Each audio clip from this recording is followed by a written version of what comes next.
principle.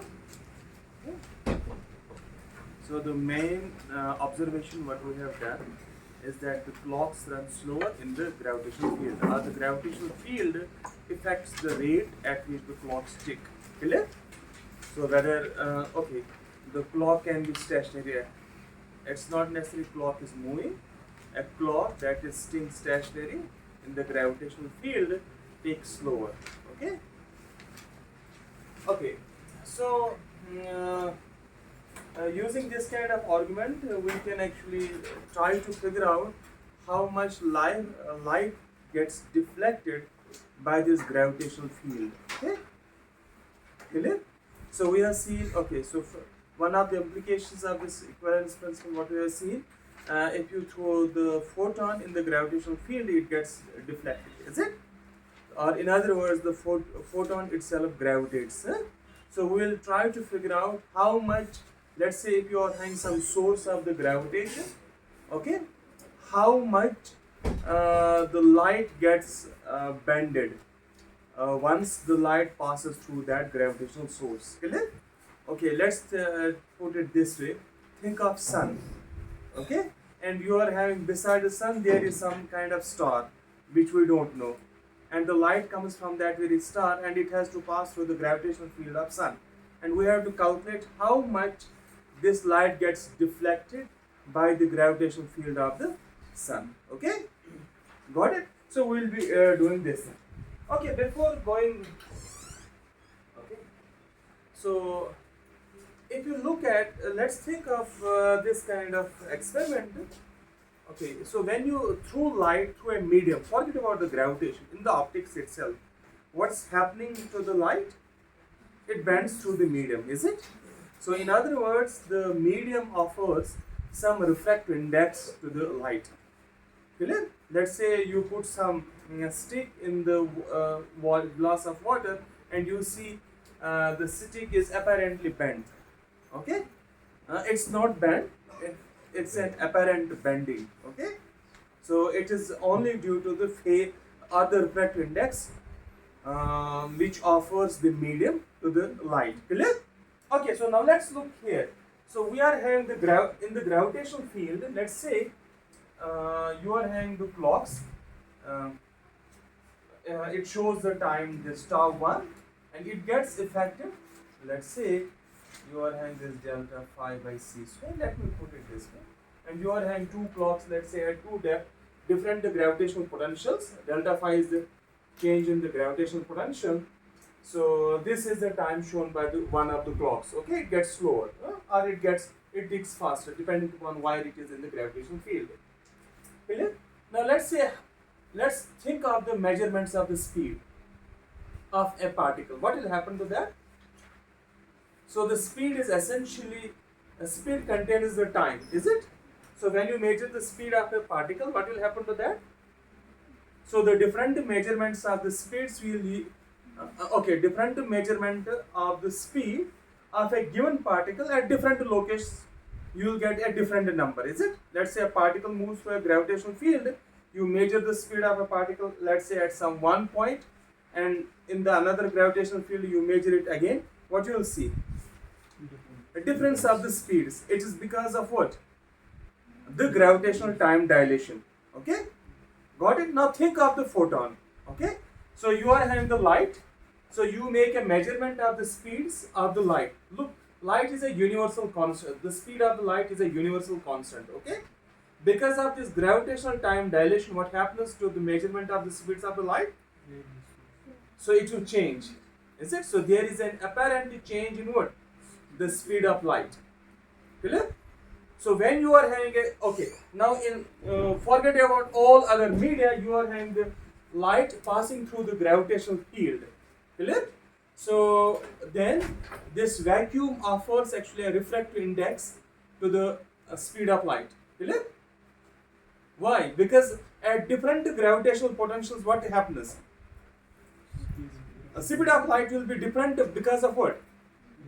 Gravitational time dilation. Clear? So when you are having speed of light different at different points in the gravitational field, what does that mean? So the vacuum itself offers actually a refractive index to the okay, to the speed of light, or the gravitational field induces a kind of refractive index. Okay, it should not be confused with the fact that the speed of light is a universal constant. Okay, so this only appears due to the time dilation, the gravitational time dilation. Clear? So let me give an example of this point, then we'll do the calculation. You all have heard about the black holes. The light does not come out of the black hole. Clear? You are in, let's think of an black hole somewhere. It is are an object having intense gravitational field, very strong gravitational field. Now let's say the light comes by that.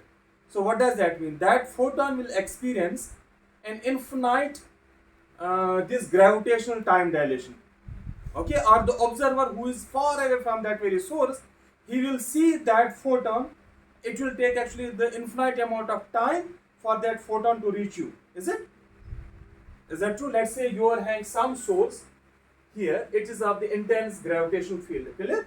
Now let's say a photon comes by this way. Okay, from through this very gravitational field, and an observer A is here. He is watching this kind of photon. Okay, if the gravitational field is weak, let's say the gravitational field is weak, the time dilation will be small, and the this observer will receive this very what? This very photon, and it will appear actually moving slowly, because in the gravitational field the clocks run what? Slow as compared to non-gravitational field. Okay? Now if this is an intense gravitational field, what will happen? So there will be actually, this observer will observe an infinite time dilation effect for what? The gravitational time dilation for the photon appearing here. So when there is a very massive gravitational time dilation effect, what does that mean? The photon will appear to slow down, because it will take infinite amount of time to reach to this very observer. In other words, this photon will never make to this observer. Clear? So, and you will see actually, that's why you say the light does not come out of the black hole. So it is not within the black hole, it's actually within that very gravitational field, so it does not come to you. Okay? But in the frame of reference of the photon itself, it's with the speed of light. The proper time of the photon is finite. The only the coordinate time what you measure here, that's infinite. Got this very point? Okay, so this is very important point. The velocity of light does not change. I mean, velocity of light is a universal constant. It remains as such. Only what happens, the intervals over which you measure this effect is you are having actually a gravitational time dilation. Okay, and this apparent I mean slowing down of the photon, or the slowing down of the photon is due to what? The gravity, this time dilation effect. Clear? Got it? In the frame of reference of the photon, it is always moving with the velocity of light. Clear? Okay, it is the same thing when you do it in the optics. Think in terms of the optics. What's happening? If you take a single photon, it will be always moving with the velocity of light. But when you look at actually the refractive index, that arises because of the change in phases of the different wave generated within the media, is it? And you take actually the group velocity of that wave, the various kinds of the waves, and you see it's actually having the less value than the velocity of light. Got it? So change in phases arise there. But if you look at frame of the reference of the photon itself, it's always moving with what? Velocity of light. Clear? Okay, good. This is very important.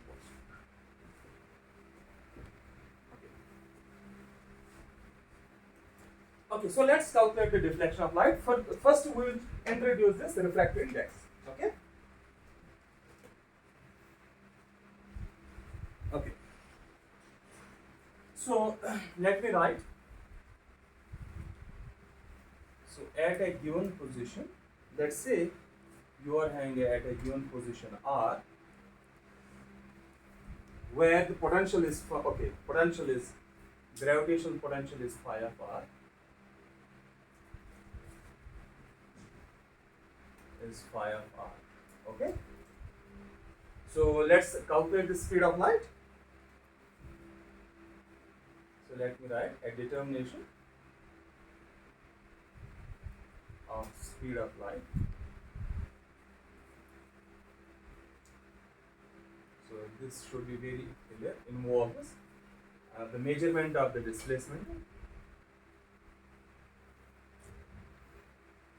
Measurement of the displacement, let's say d of r,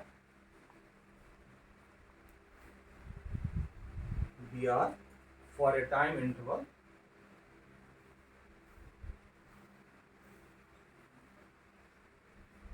d tau. Clear?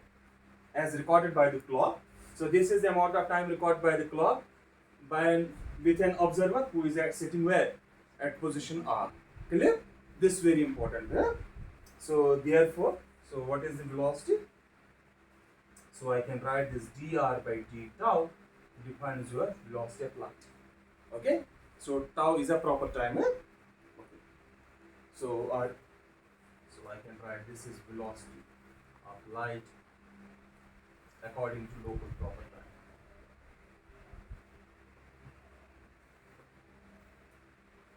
Proper time, let's say. Okay, so this is a universal constant.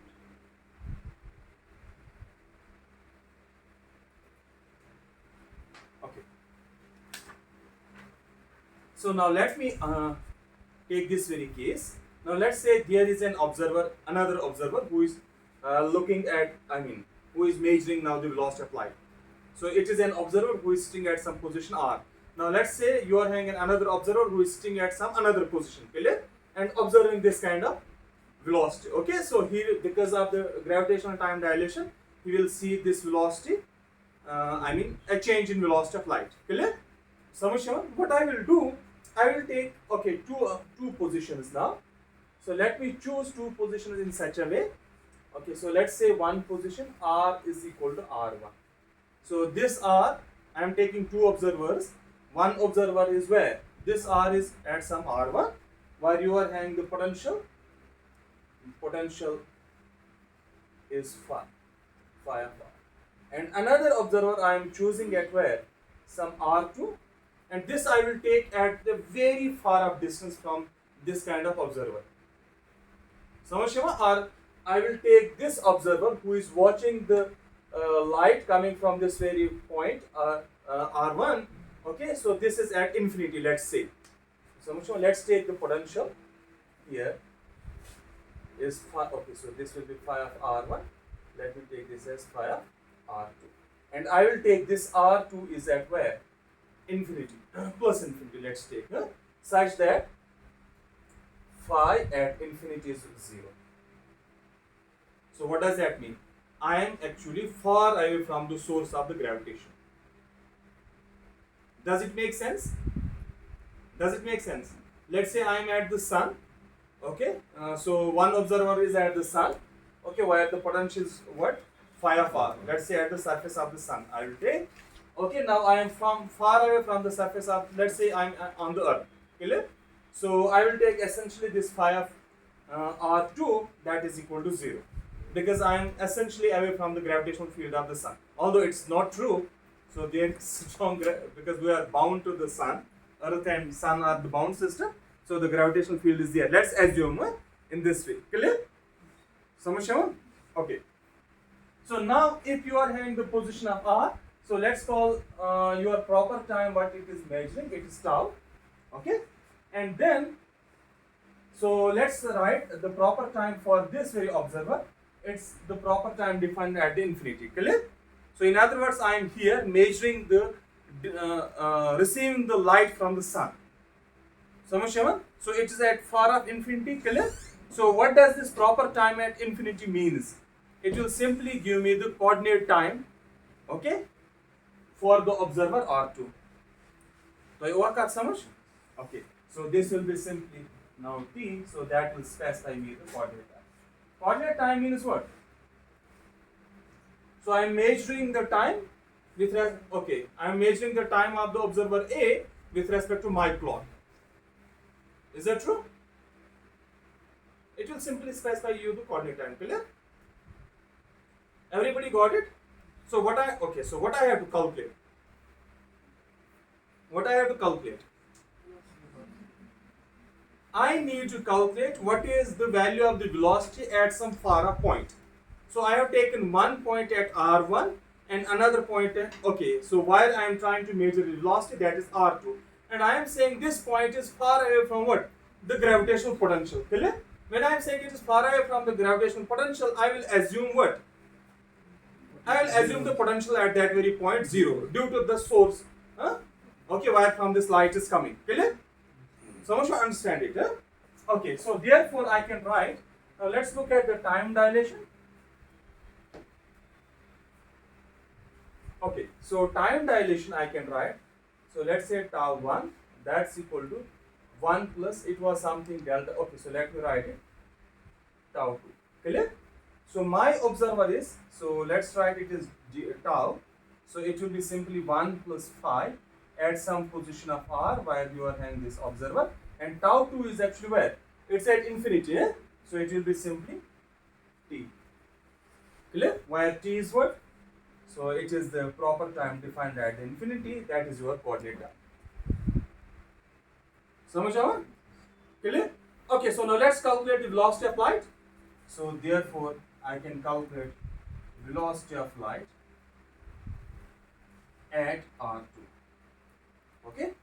So that means at infinity. What is that equal to? So let's write that as it will be dependent on the position. Okay? Because the proper time depends on the position. Eh? Okay? So what it will be? Can you tell me? It will be simply dr by d tau at infinity. Because you have to measure in the frame of reference of the observer at infinity. Clear? So that observer has what time? Tau infinity. That we call as the coordinate time. So dt, so I can write this as dr by d tau and d tau by d. Clear? Can I write it? Huh? Just by the chain rule. Okay, what is dr by d tau? It is the velocity measured by the observer 1 at his position. So that is c. So this object is c. So I can write this as c. What is d tau by dt? It is 1 plus phi of r by c. Okay? Got it? Samajh aaga? So now what is the refractive index? So therefore I can write, okay, therefore the refractive index I can. So let's write that as, it is a position dependent refractive index, it is simply c by c of r. Okay? What is the original velocity divided by the, okay, the change in velocity, clear? Okay, change in velocity or the position dependent velocity. Okay, so what is that? So it is simply 1 divided by 1 plus phi of r by c square. Okay, so this I can write across, since phi is, it's a weak, we are considering actually our calculation in the weak gravitational fields, not in the strong gravitational field. This phi of r is a small quantity, clear? So this I can write simply 1 minus phi of r by c square. Can I write it? It is the refractive index. So you just take it up, so it will be 1 plus phi raised power minus 1. Expand by the binomial expansion, take only one term. Clear? So this is our refractive index. Now tell me what will happen. Okay, so let's calculate, the bending of light using the Huygens principle. Okay? Clear? So what is our Huygens principle? So it says if you are having a wave, you treat it as a wave in terms of the wavefronts. It's a geometrical object. Once it flows through a medium, what will happen to a wavefront?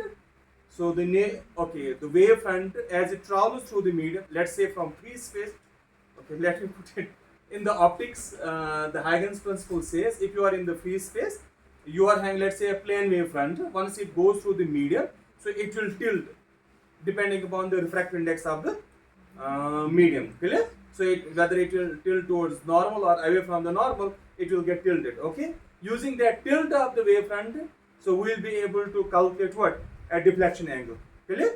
Now here we are having the refractive index provided by the vacuum, is it? Through which this light travels. And this refractive index is generated by the gravitational field. Okay? Now let's look at the Newtonian mechanics, simply Newtonian gravity. This C is infinity, is it? So what is then? If this C is infinity, it refractive index 1. That means gravitational field does not offer any kind of refractive index. समझ आओ? Okay, so that's why you don't, in Newtonian mechanics, we are not able to see the deflection of the light from the massive stars. Okay, समझ आओ? Are the intense gravitational fields. Okay. So let's calculate. So let's think of this as a wavefront. Okay, so let me assume in the vertical direction there is a gravitational field, clear? And the light travels like this way. Huh? I will take light to be as a plane wave. Huh? So let's take a plane wavefront just for the simplicity. Okay, so this is a wavefront. My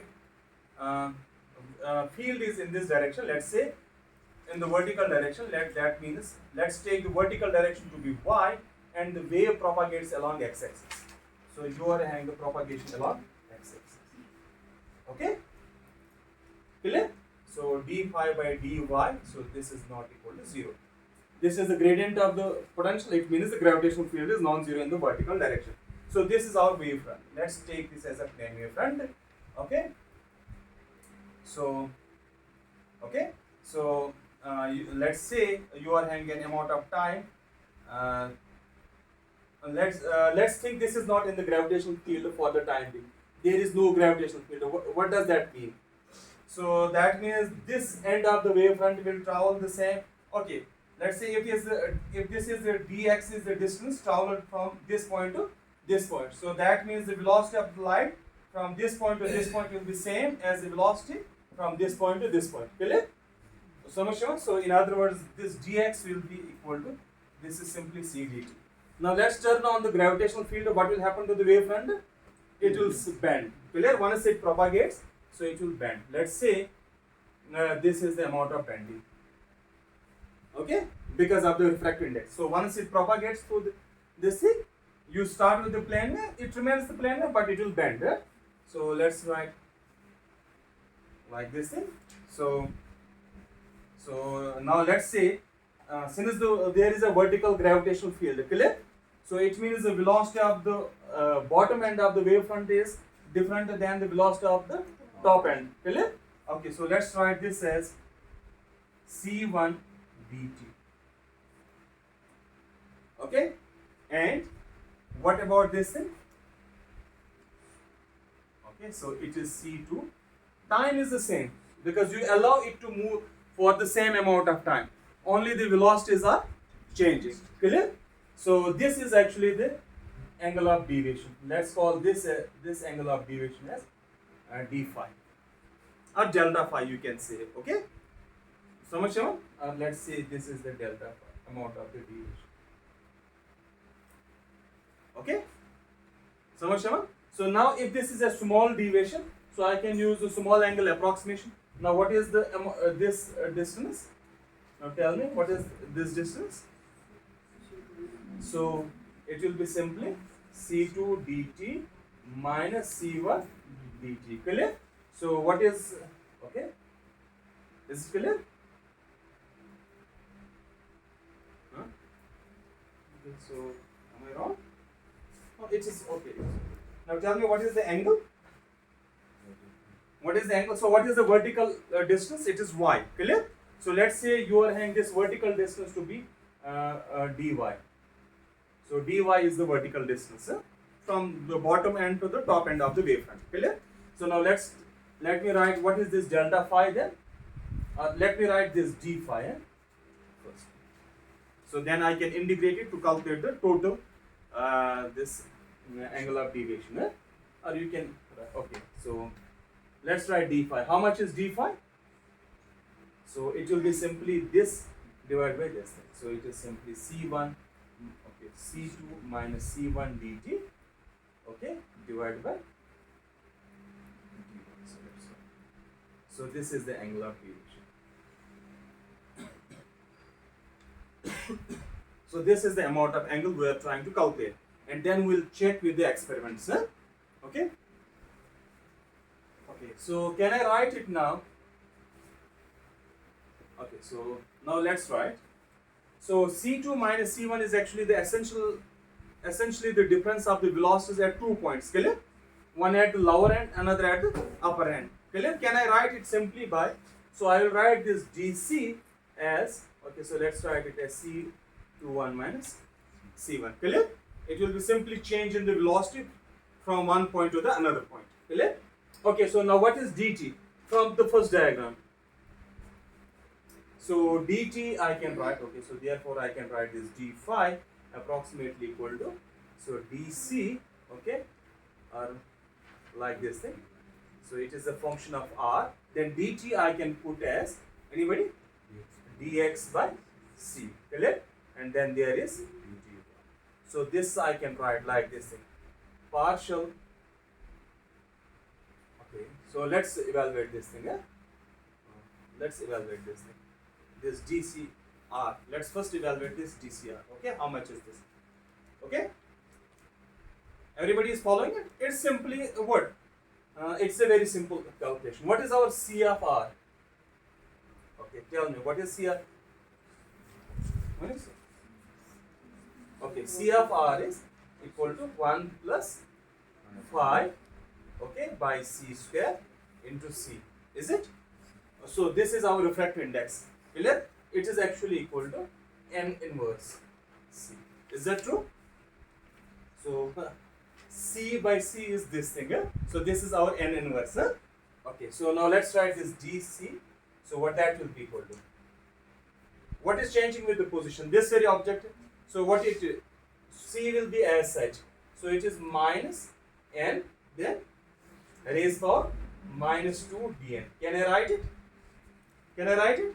Now if I am assuming the V gravitational field, okay, so I can write it like this, minus C dn. What is this n? So it is 1 plus pi by c square. Clear? Raised power 2. This will be. So now if I am assuming the gravitational field is V, clear? So assume gravitational field is V. That what we are assuming. That means this n I can approximately equal to 1. Since this is a weak kind of object, it is in the denominator. So I will take what? This term approximately equal to 1. Samajh aawa? So this is a very rough approximation. So therefore I can write, okay, so therefore I can write this dc approximately equal to minus Newton c dn. Okay, samajh aawa? Everybody followed it? Now let's substitute it here in this very equation. So it implies this d phi I can write as, dc is actually like this thing, minus I will put it as partial n by partial y, and then dx. Why I have put this way? In which way, in which direction the refractive index is changing? In the vertical direction. That's why I have put it in terms of this partial n by partial y. Clear? Samajh aawa? And the propagation is along x direction. Okay? So now let's integrate it out. So therefore the total angle of deviation, therefore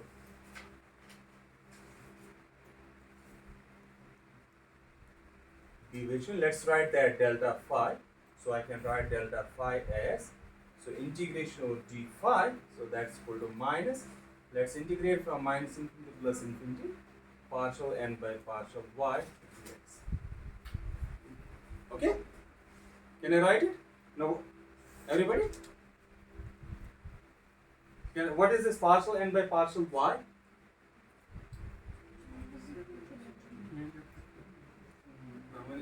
So it is the gradient of what? Gradient of the refractive index. So in other words, it's actually the, look at the refractive index. It's this guy. Okay, so n is what? What is our n? So n is approximately 1 minus pi by c square. Clear? So samajh aawa? Okay. So can I write this object? Okay, so let's write this very integral. Can I write it like this thing? Minus infinity to plus infinity, gradient of n. Okay? Can I write it? Then? Will you, sir? Okay, so can you tell me? So how I can put it? So let's write it in terms of this phi first, then I will rewrite. So I can write it minus, what is the partial n by partial phi? So it's minus partial phi by partial y, that's plus. So it's 1 by c square minus infinity plus infinity partial phi by partial y dx. Okay? Can I write it? Huh? Can I write it? Okay, so what is partial n by partial y? It is minus partial phi by partial y c square. Clear? This is a number, huh? This c square.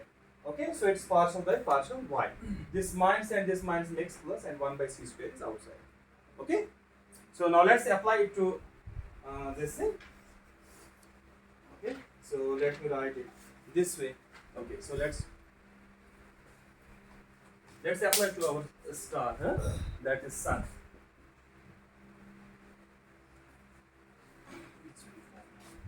Okay, so this formula I can write, or delta phi I can put as 1 by c square minus infinity plus infinity. I can write delta phi dot y. Can I write it? So it gives you only the y component, clear? And dx. Okay? So let's apply it to the sun. Solution? Let's apply it to the sun. Let's apply to the sun. So this is the angle of deviation. If you now know the gravitational potential, what you know? Angle of deviation, clear? Or the deflection angle by that gravitational potential. Let's treat our sun to be the spherical star. Okay? Spherically symmetric. What is the potential? So let's write phi is equal to, can anyone tell me? Gm by, let me write r square. Okay? So minus gm. Okay? So now tell me what this delta phi is. Manish, what is delta phi? So why it is r square? It's r. Huh? So which implies this delta phi, it's equal to gm by r square and unit vector r. So let's substitute.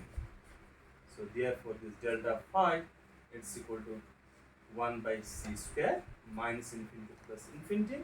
So you are having gm is a number, so that will come out. Okay. So what remains here? R dot y. So this is very tricky to calculate. So let's write it. So then you are having r square dx. So let's calculate this thing. Huh? So what exactly it means? So let's draw a diagram.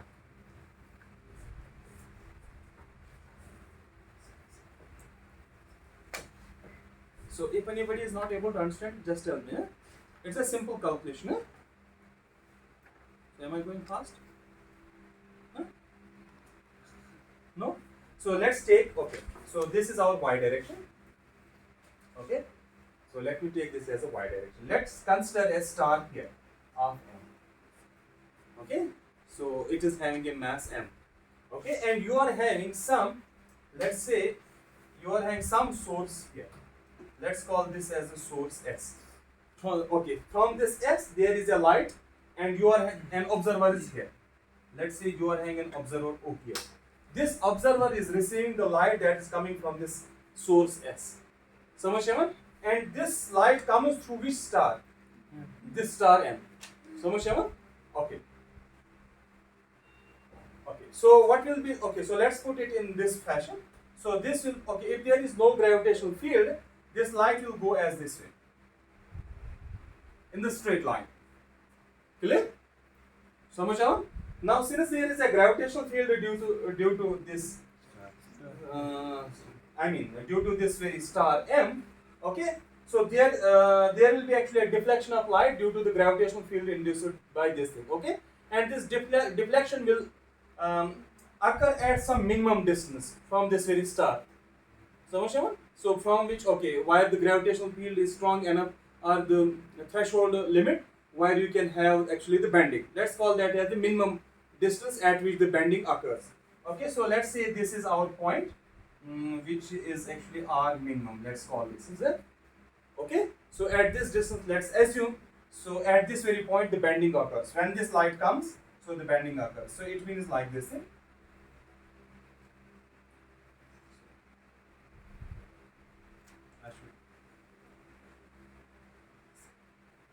Okay.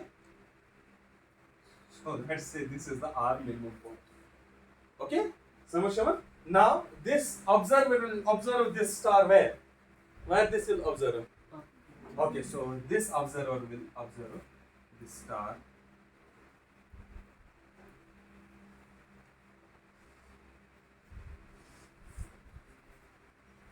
So this is a straight line. Huh?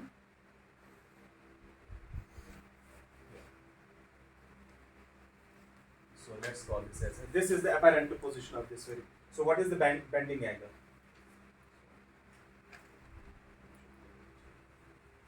So this is our observer. Okay, so you know, huh? So this is our observer. So this is our delta. Clear? Is this the angle of deviation? Okay, good. So now let's say you take an arbitrary point here, which is having the coordinates x, y. Okay.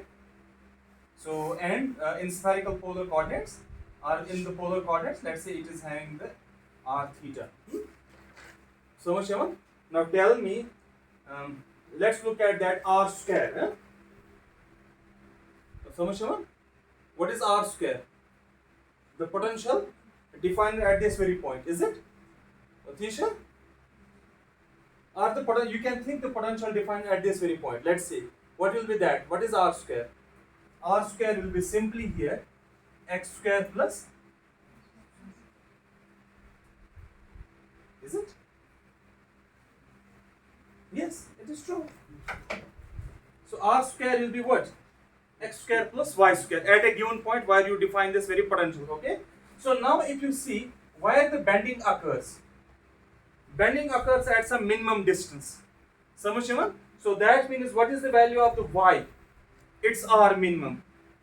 Clear? So I will put as r minimum square. So let's say we know the value of the r minimum. Let's assume. Because the field direction is along y. Okay, and I am putting the value of the coordinate where the bending occurs. That is r minimum. Okay? Samajh? Now let's look at this r dot y. So this r dot y is what? So it will be simply cosine of theta. Right? Because both are what? Unit vectors. So what is cosine of theta? Simply x by r. Okay? Sure? So it is simply x by r. So in polar coordinates, what is cos? We write x is equal to r cos theta, y is equal to r sin theta. What will be this cos theta? X by r. Now let's substitute the values here. So therefore this delta phi, it is equal to gm by c square, okay, minus infinity to plus infinity. What is r dot y? It's x by r, and okay, so you are having r square, so it will be r cube dx. So that is simply equal to gm by c square minus infinity to plus infinity. So it's x divided by x square plus r minimum square raised power 3 by dx. It's a simple integral. Okay, just put this equal to something, solve this kind of integral. Okay, this is a very simple integral, and you will get the value like this thing twice gm by c square, like this thing c square r. So this will be the value of this thing. Huh? It is actually the value what is predicted by equivalence principle. This is completely based on equivalence principle, not on the Einstein's field equation. Okay, not on the complete machinery of the general theory of relativity. Equivalence principle says this is amount of deflection from some massive object m. Okay, and r minimum is the distance at which, or the radius at which the deflection takes place. Clear? If you know now, if you substitute the value of g, c square, r minimum and m, you will be able to figure it out. But this is actually half the value, half the correct value.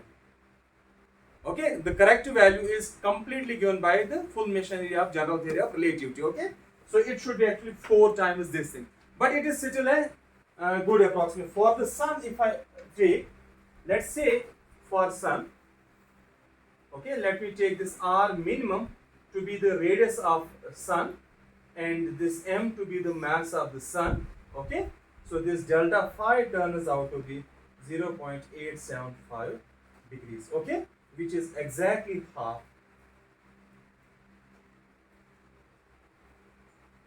predicted by what? By G. Samajh? And this kind of result was actually observed by the solar eclipse in 1918 or 1922. Okay, and this is actually the biggest the first, the confirmation of this equivalence principle. The what? So you can, what is the equivalence principle? You cannot distinguish locally the weak gravitational field and the accelerating frame. So that is the equivalence principle. The acceleration and the gravitation are the same thing. Okay, and this has the profound consequence of the light will get bent by the gravitational field. Okay, so this was the first experimental confirmation of the GR. Okay, so now let's move ahead. So if you have any question, just tell me. Okay.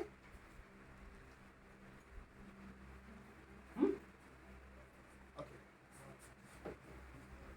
So this is all about the equivalence principle. Now let's move towards some sort of geometry. Let's try to figure out the line element in presence of the gravitational field or in presence of the acceleration.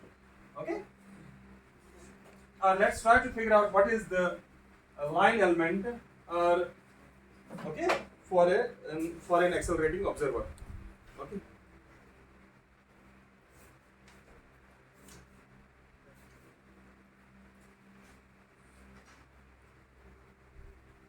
Okay. So let's look at this uniformly accelerated observer. Okay, if you have any question, just tell me. If you have any question, doubt, okay. Now from onwards we have to do mathematics. All the conceptual details what you are supposed to know, that I have done. Okay. So now we have to move towards the machinery of GR. So we have to start the mathematics. But I will be brief in mathematics. You don't have to bother. I'll not do much of the mathematics. Okay. Although we require mathematics. But, okay. So let's go to the accelerating observer.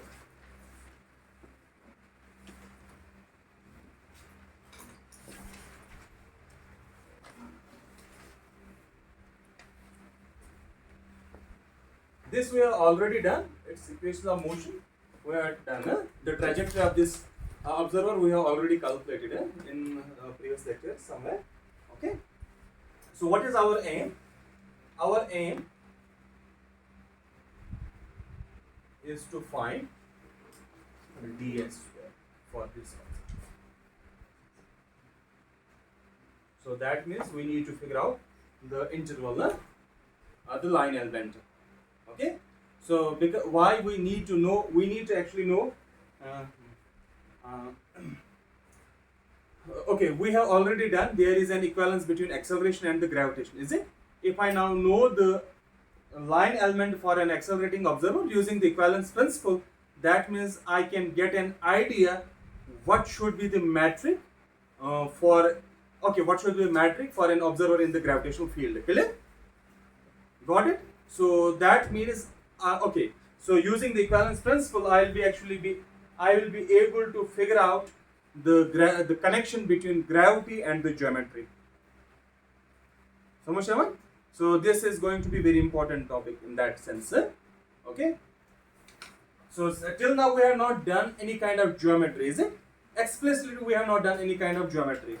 We have just used a certain kind of arguments, the equivalence between acceleration and this thing, and figured out what are its implications on our measurements of certain observables. Clear? Here what we will try to figure out using the equivalence principle, we will be able to figure out what is a general form of a metric, or what should be the general form of a line element in the gravitational field. Okay, that should be valid for both strong as well as the weak gravitational field, any kind of gravitational field, or in other words any kind of observer in physics, what should be the form of this ds square. Samajh aaga? So it provides us the connection between gravitation and the geometry. Okay, so let's start doing this. So let me write. So this capital X, Y, Z. Okay, so I am using X, Y, Z small as well, just so that So use these bold things. Be an inertial coordinate system.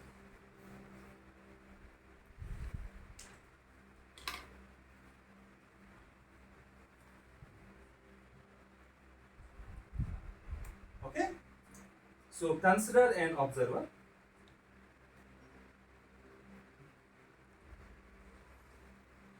traveling along x-axis.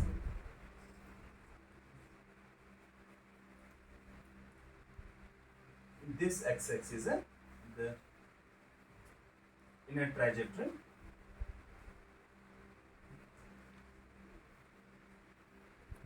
x is equal to f of tau. So while tau is the proper time of the moving observer or the accelerating observer. So I have considered an observer. This observer which is moving along x direction, it is actually uniformly accelerating along x direction. Clear? So this tau is a proper time measured by what? The accelerating observer. Okay? And these t, x, y, z, these are the coordinates specified by the inertial, the frame of reference or the inertial observer. In other words, this capital T specifies your coordinate time. Samajh aaya? Okay? So this I can write.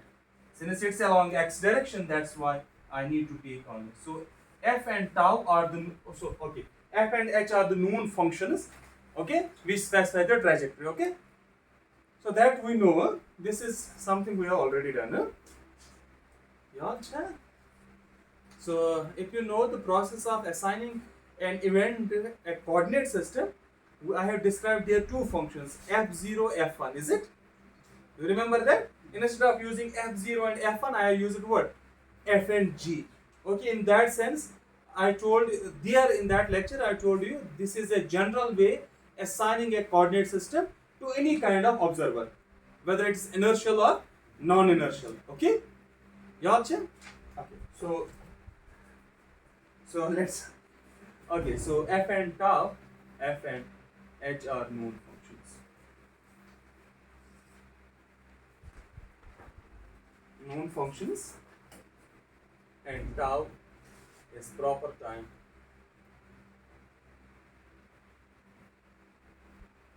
measured by moving object. Okay. So let's write. So let me take an event P. Okay. Some P is an event with so this T, X, Y, Z. These are inertial coordinates. What does that mean? They are actually here Minkowski space time coordinates. Is it? Because the Minkowski space we are taking the inertial coordinate system. Is that true? Yeah. So when I take T, X, Y, Z, it means I am dealing with space time. The basic space time, basic structure of the space time what we have, that's Minkowski space time. Clear? Samajh? In other words, I can say this T, X, Y, Z are the Minkowski time coordinates, space time coordinates. Clear? Okay. So we are having, let P be an event. So let me take this an event. So why I am writing just so that you will understand steps. So otherwise I can say, so let me write it with Minkowski space time.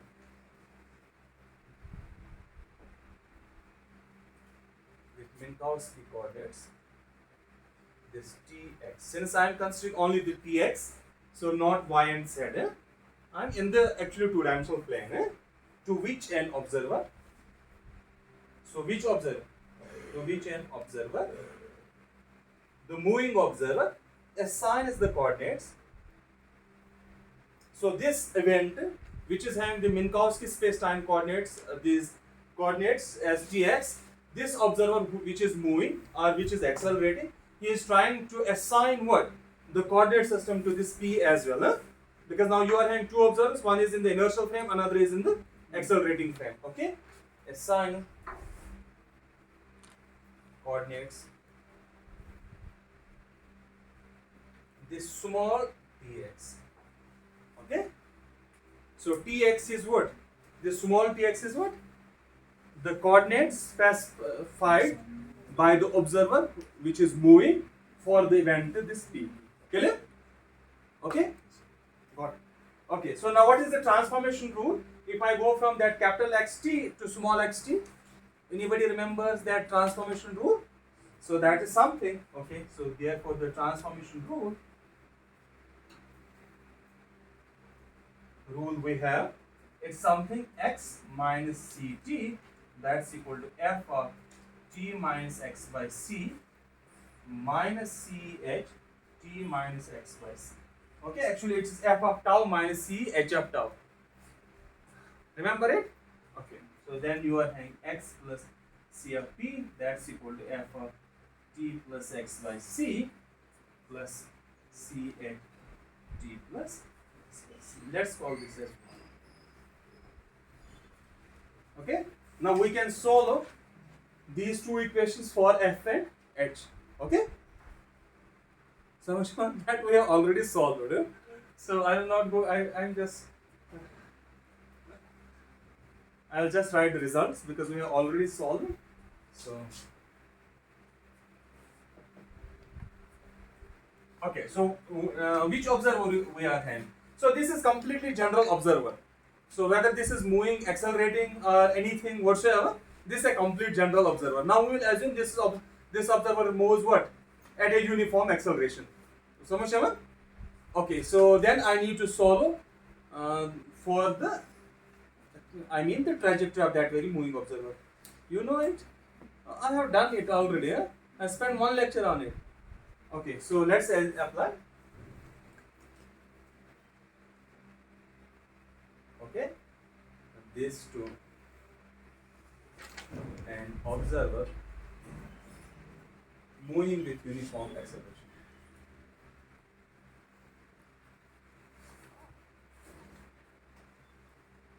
Acceleration g. So what is the equation of motion? So it is d by d tau. So v divided by root of 1 minus v square by c square. So only since it's only which component, special component of the velocity, that's equal to g. Okay. So and trajectory that we already know. Trajectory is okay. So this we have solved. I have solved actually this very equation. If you remember, I have computed the velocity component along time direction, the temporal component of the velocity and the special component of the velocity. Okay, then we have integrated those velocities and obtained the trajectories. Clear? So the trajectory is like this thing. So let me write the trajectory. So x is equal to c square by g. Okay, sine hyperbolic g tau by c square. C. And then you are having this t is equal to c by g cos hyperbolic g tau by c. Is it true? Okay. So now, so what is our f here? So that f and h, f is simply this thing sine hyperbolic g tau by c, and h is what? Cos hyperbolic g tau by c.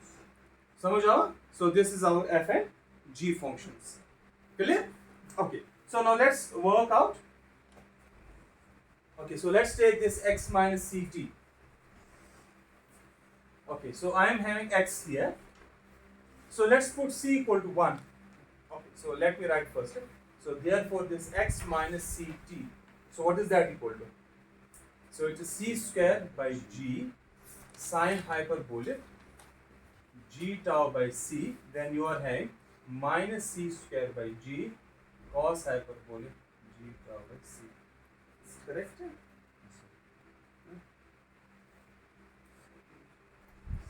X much cos.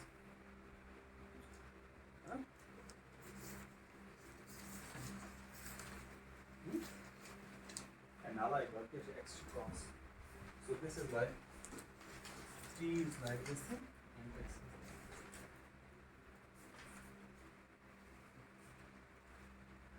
cos.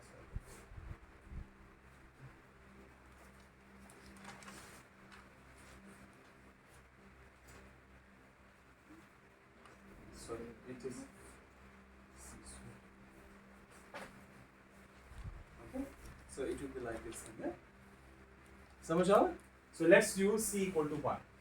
So we will be using c equal to 1. That means next of units. Yeah? So what you are having? So you are having x minus t. So that's equal to, I will write it simply as 1 by g. Okay. So what is cos hyperbolic? it will be equal to e raised power x g tau by c is equal to 1 plus e raised power minus g tau by 2 minus e raised power g tau minus e raised power minus g tau divided by 2. Clear? So g tau and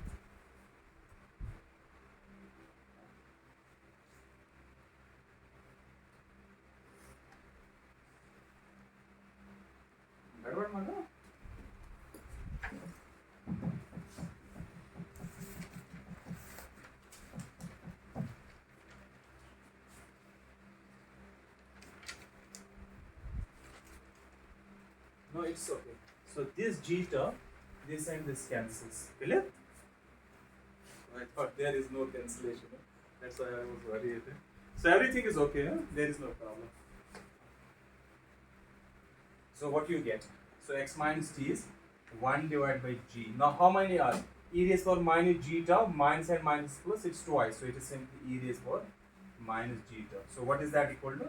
1 by g, e raised power minus g tau, you can put t minus x by c. C is equal to 1. Okay? So it's actually x by c.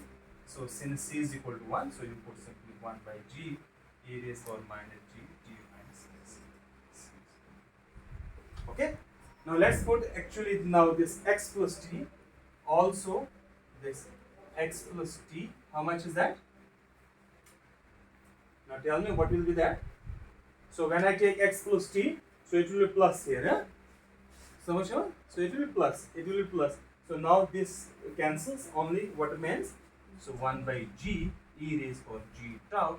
So what is that equal to? 1 by g, e raised power g, t minus, sorry, t plus x. So now if you see what kind of transformation they are actually highly nonlinear transformations. Okay? So now let's calculate x and t from these equations.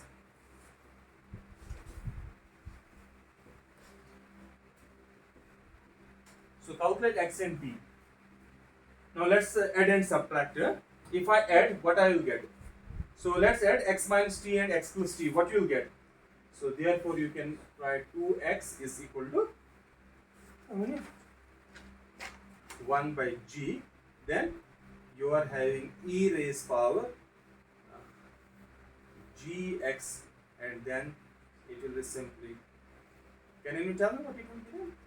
So it is something e raised power minus g t plus e raised power g. Okay, so what is that equal to?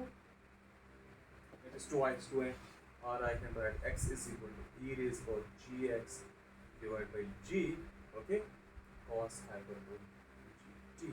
And similarly t you can write as e raised power, what you can write t? E raised power gx by g sine hyperbole, because you need to subtract it. Clear?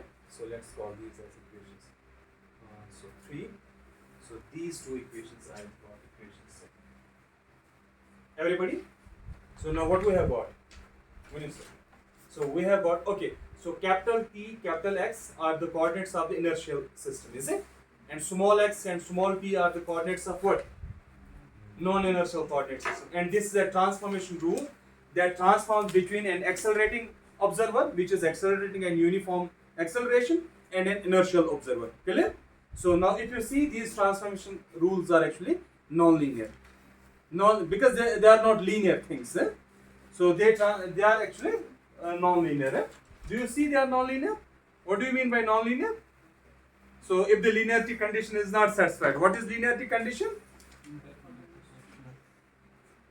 What is linearity condition? If you are having a function f of ax plus by, it should satisfy now a f of x plus b f of y if f of x is a linear function.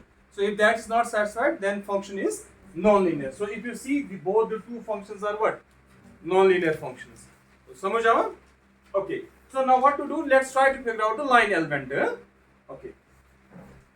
So if I know the line element, that means I am done.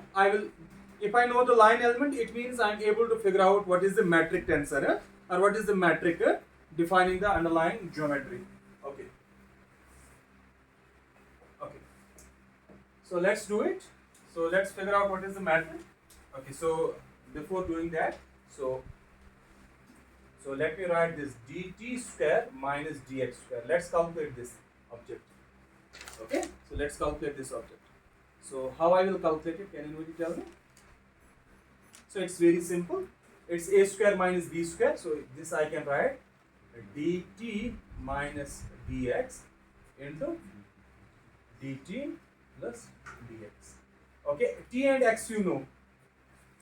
Okay, you know x plus t. If I take dx plus dt, is it? So you know x minus t, is it? You take dx minus dt. Can you do that differentiation? Can you do that differentiation? So what is our t minus x?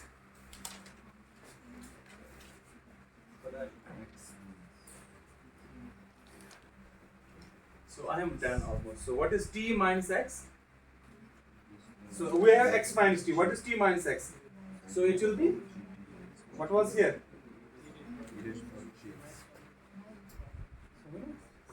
Minus 1 divided by g e raised for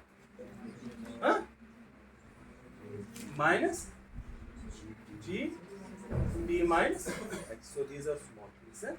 So what is now dt minus dx? So what will be that? So it is minus 1 by g. So now you are having e raised for minus g t minus x will be as such. Then you will get minus g coming out. Then you are having dt minus dx. Clear? So what is that equal to? E raised for minus g t minus x and dt minus x. Clear? समझ आवा?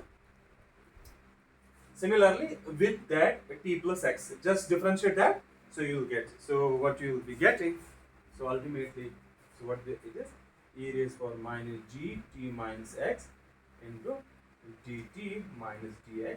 So here it will be something, okay, e raised for g t plus x and dt plus dx. So now gt and gt cancels, so it is e raised for twice gx. Okay, dt square minus dx. Okay, you are having minus gt here, here it is plus gt. So therefore line element I can write for accelerating observer. So I am having this ds square. In the inertial coordinates it's like this thing, dt square minus dx square minus so it's minus plus. It is in the inertial coordinates. So now let's write.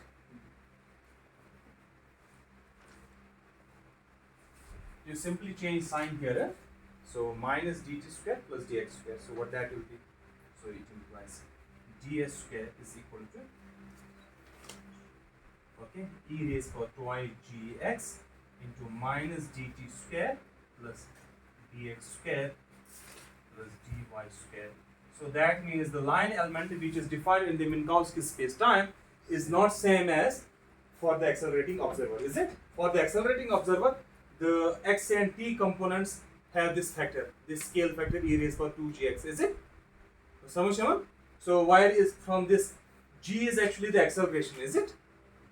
So it means if I now say acceleration is same as the gravitation, so that means in the gravitational field this metric gets modified. This kind of interval gets modified and has actually this space dependent function here. It will be actually space time dependent function, but here since we are in the weak gravitational field, I am only having what? A space dependent function. Clear? So that means the gravitation modifies line interval. So or it modifies our line element simply, or the length of the interval. So when the gravitation modifies the length of the interval, so what does that mean?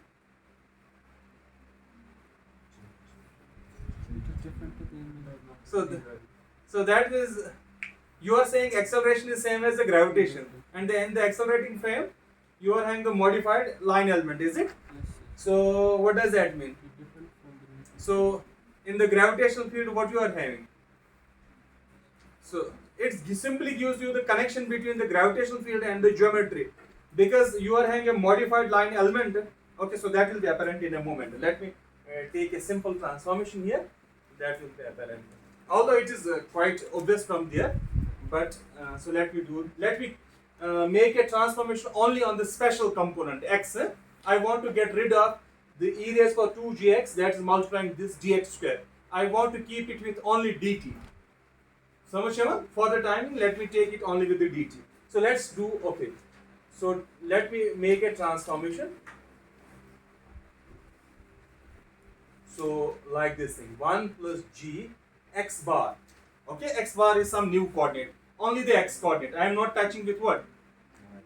Okay, so this I am putting like this, e raised power 2 gx. So this is a kind of coordinate transform I am defining. Okay. So now let's differentiate it.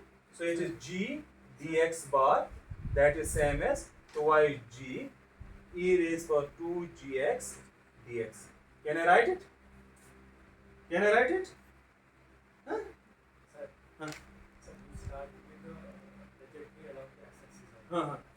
So we have written all the three components. No, these are redundant here. So because you are in the 4-dimensional space-time and y, z coordinates do not change. So your motion is only in which plane? xt plane. Okay.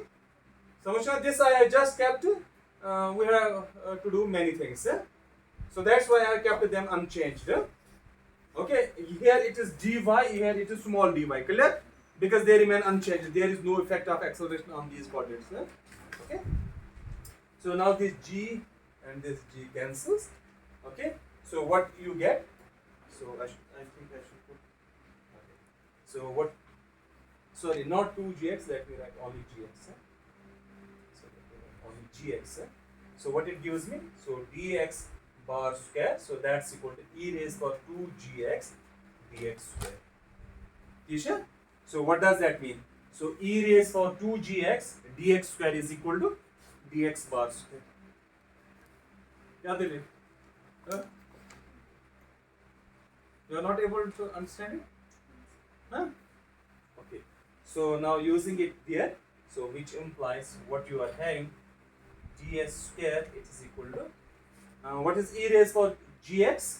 Now tell me, 1 plus g x bar, clear? So I will write it as 1 plus g x bar. X bar is actually what?